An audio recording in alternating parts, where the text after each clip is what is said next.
90% of the market understands Tesla. 99% of the market doesn't understand Tesla. Maybe a few percent sort of have an inkling.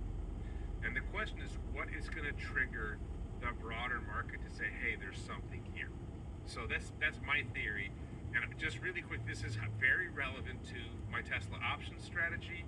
If you are interested in my Tesla options strategy, if you are a YouTube channel member, if you are a subscriber on X, if you're a supporter on the Daily Live, if you're a supporter on Patreon, you get access to my 2 recent videos about my Tesla options strategy. Very, very relevant. If you're interested in how to deal with options and how to think about it in this context, I think this is very, very relevant. And I lay out in the second video, this is the second video, what I did recently in terms of a change. So check it out. Please consider subscribing on X, YouTube channel member, etc., Patreon supporter, to get access to that. Okay, so before we dive in more, I want you to hear what Elon has to say about FSD unsupervised, because that's really relevant. This is a very recent video. Unsupervised is very much so at this point. There will be Tesla robotaxis operating remotely with no one in them, not even anyone in the passenger seat in about 3 weeks. So Elon said that about 3 weeks before the end of the year. The consistent position that Tesla has taken, that Elon has taken, and Ashok has taken, is they're going to be operating in Austin without a safety rider or safety driver or whatever by the end of this year. They made some other statements that I think they've backed off of a little bit that you'll see here in this video. And I think that just having unsupervised robotaxi is not going to move the stock. And not having someone in the car is not going to move the stock. That's my opinion, and we'll keep going here. Pretty much a solved problem. You're just going to validation. That will be done with a quite small model. Okay, so number one, he's saying it's a solved problem they need to validate. Well, then it really isn't a solved problem. But it still doesn't matter. Like, I think they're going to have unsupervised solved, let's say by March. If they have unsupervised solved by March, that's great. This isn't the challenge. This isn't the thing that's going to move the stock. Okay, now he's talking here about the model.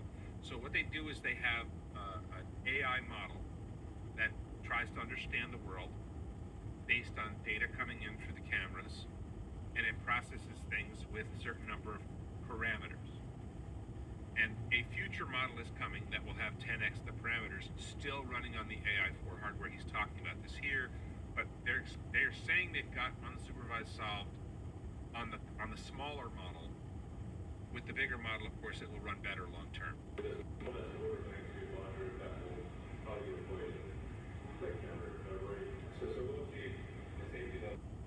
So in other words, the larger model we deployed in late January or February, March or April, if you've been following Tesla long enough, I don't know whether will it be deployed, like employees will get it, and then they're going to run validation on that, and then it's not going to really hit regular users until June.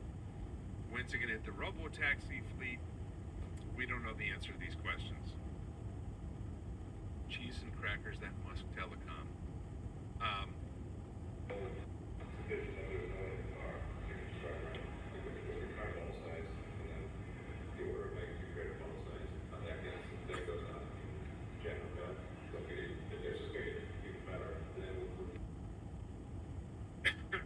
So the idea is the larger model size means the model is able to take into account more data and process that efficiently and drive better. The larger your model, the more effective your large language model is when you're talking with Grok or ChatGPT or Gemini or Anthropic or Claude for the Anthropic, etc. So the larger model that's driving the car, the more effective it's going to be. So they're close to having the larger model ready to go, but that's pushed off January, February. And he says, so then we're going to add chain of thought reasoning. That was, I think, supposed to be the end of this year. I think the chain of thought, that's the thing he talked about previously, where the car will pull into the parking lot and it'll think about which parking spot to take. It'll analyze the parking lot and decide where to park. It's going to think ahead. It's going to make reasoning decisions. Good evening, Warren. Warren. Love the Sunday AM time slot here in Ontario. Craig, yes, it's been a huge challenge for me to decide when to do my live stream because I'm 12 hours ahead, right? So it's 9 p.m. here in Thailand, and that's 9 a.m. East Coast. It's not great for the West Coast of the United States, unfortunately, which is a big chunk of my audience. But I don't really want to go to 10 o'clock, and that's still too early for the West Coast. And now you're like pushing me having a late bedtime. So this is the best. It's a compromise no matter what I do. If I do it at night, it tends to be that the videos on YouTube get more views if you publish them in the morning and they get the whole day. If you publish them at night, then they die out and they don't necessarily get views the next day. It's just the cold hard reality. So, Mark says $1.1 billion annuity, $503 cash. I'm not sure what you're referring to, Mark. Had reasoning, behavioral reasoning, and a lot of RL. So A lot of RL, reinforcement learning. They're going to get the model running, they're going to get the chain of thought reasoning, and then they're going to test it. They're going to run it on cars, and they're going to see how it performs, and they're going to give it feedback. You're doing well, you're not doing well. but several times better than interactive. It might take 10 minutes, but even with the AI4 hardware, close to completing this AI5. So they're talking about, he's been talking so far about the AI4 hardware. If they're able to get all this working well on the AI4 hardware, great news. It looks, he seems pretty confident. Ashok has been pretty confident that they're going to get there. J.M. Bellerman says, been using V14 around Boston since December 1. I drove from Boston to Ogunquit on FSD nonstop at night. I think Robotaxi on V14 plus Grok integration for passenger UI is ready for prime time.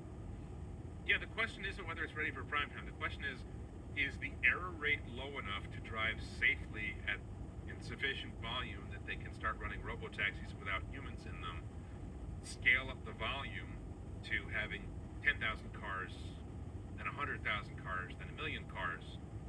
That's where the stock price, the point of this video is, when does the stock price take off? My position is it doesn't take off until the end of 2026 or early 2027. That's why. So the fact that robotaxi works, or that self-driving works well, that doesn't show up in the financials.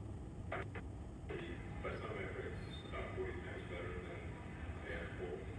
But it all things considered, probably at least 10 or 11 times better. And that's probably one direction, 27. And then AI. So AI4, good enough. AI5 will be dramatically better. It means it'll be able to handle a much larger model. It'll make better decisions. It'll be 10. What does 10 times better mean in this context? 1/10 the errors?